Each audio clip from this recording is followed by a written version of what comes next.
जय माता की दोस्तों, स्वागत करते हैं आपके अपने चैनल टी सीरीज़ भक्ति भजन में। तो कैसे हैं दोस्तों? आशा करती हूँ कि आप सब अच्छे होंगे। भोलेनाथ की कृपा आप पर बनी रही, आप पर बरसती रहे, स्वस्थ रहें, खुश रहें, यही प्रार्थना है भोलेनाथ से। तो आइए दोस्तों, आज करते हैं शुरुआत वीडियो की।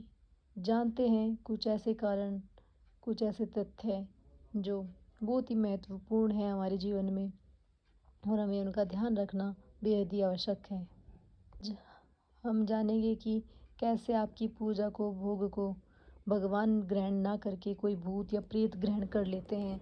उसके लक्षण जानेंगे और आप खुद भी पहचान सकेंगे कि वही ऐसी कौन सी बातें हैं जो हमें नहीं करनी चाहिए, सावधानी रखनी चाहिए। तो चलते हैं। तब तक के लिए दोस्तों वीडियो को लाइक कीजिए, कमेंट में जय माता की लिखिए और जो भी प्यारी प्यारी आंखें देख रही हैं इस चैनल को, इस वीडियो को, वे सब्सक्राइब कीजिए, बेल आइकन को प्रेस कर लीजिए। तो आइए देखिए दोस्तों, बहुत बार ऐसा होता है, बहुत के घरों में ऐसा पाया जाता है, जो कोई पूजा ज़्यादा करते हैं, प्रार्थना ज़्यादा करते हैं, भगवान की पूजा पाठ में ज़्यादा लीन रहते हैं, उन्हीं के घर में ज़्यादातर लड़ाई कलेश और वाद विवाद, मानसिक परेशानी बन।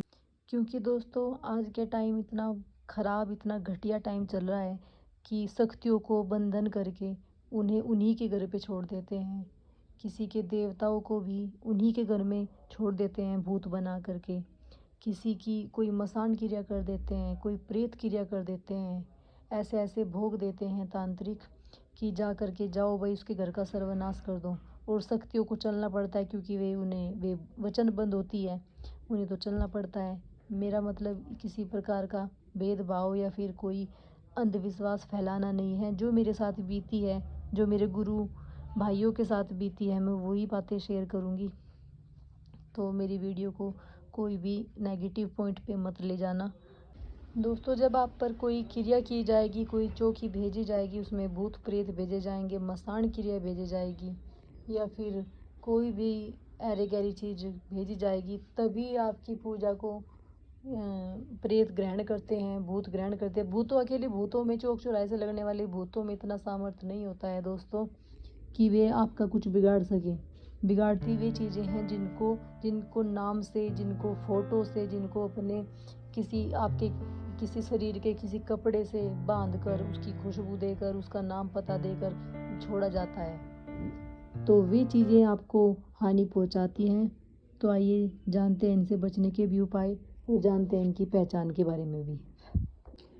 अगर आपने अपने घर में किसी का थान बना रखा है, कोई जैसे कह देते हैं कि कोई ईंट रख के उस पर पूजना स्टार्ट कर दिया, तो उसमें उसमें भी भूत विराजमान हो जाते हैं, उसमें भी प्रेत विराजमान हो जाता है, क्योंकि उस चीज़ का पहले शुद्धिकरण नहीं कर पाते, उस पर उसको प्राण प्रतिष्ठा नहीं कर पाते, उसको उसका नाम नहीं दे पाते, क्योंकि इस पर पहले पूजा चलेगी, उसकी फिर रोज़ रोज़ पूजा होगी, रोज़ नित्य नियम से उसकी पूजा होगी, उसका नाम दे करके कि भाई हमारे कुल देवता हैं या फिर हमारे देवता हैं, हमें इनकी पूजा प्रार्थना करनी है, अपने घर में हमने इनको स्थान दिया है।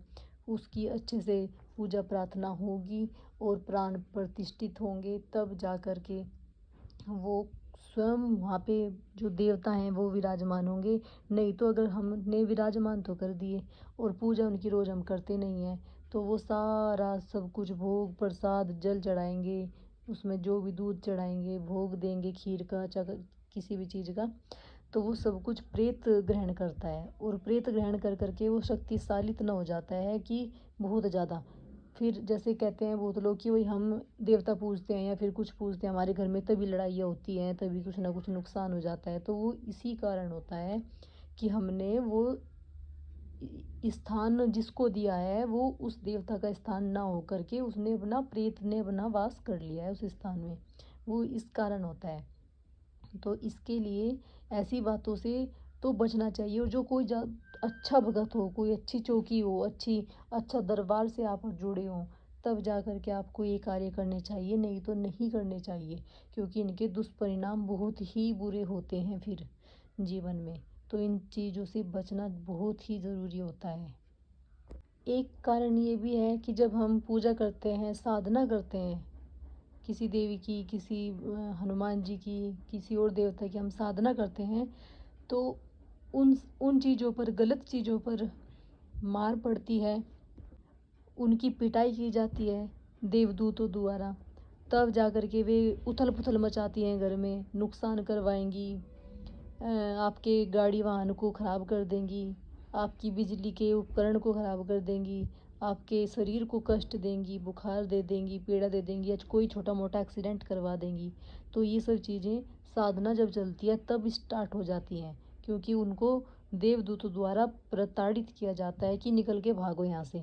तो वे जाते टाइम, क्योंकि भाई उनका घर बना हुआ होता है, वो अपना अधिकार समझते हैं कि भाई हमारा घर है, हमें घर से क्यों निकाला जा रहा है। तो वे अपनी उथल पुथल करते हैं, अपनी नेगेटिव ऊर्जा को पूर्ण रूप से वे बाहर निकालते हैं, तब जा कर के ये ऐसी उथल पुथल घर में लड़ाई झगड़े का कारण बन जाता है। ये बताती हूँ मैं आपको एक एक करके।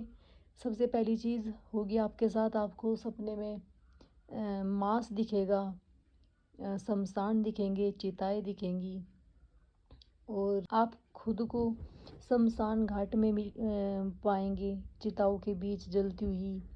ऐसे ये दूसरा संकेत है। तीसरा कारण ये है कि आप किसी व्रत को करना चाहते हैं, किसी संकल्प को करना चाहते हैं, वो खंडित होता रहेगा, आप कर ही नहीं पाओगे, खंडित होता रहेगा लगातार। उसके अंदर कुछ ऐसी चीज़ें आ जाएंगी आपके घर में, आपके दिमाग में, कि आप उसको नहीं पूर्ण कर पाओगे। और जो अखंड दीपक आपने लगाया है वो बार बार बुझता है, आपके इतना ध्यान रखने के बाद भी वो बार बार बुझता है।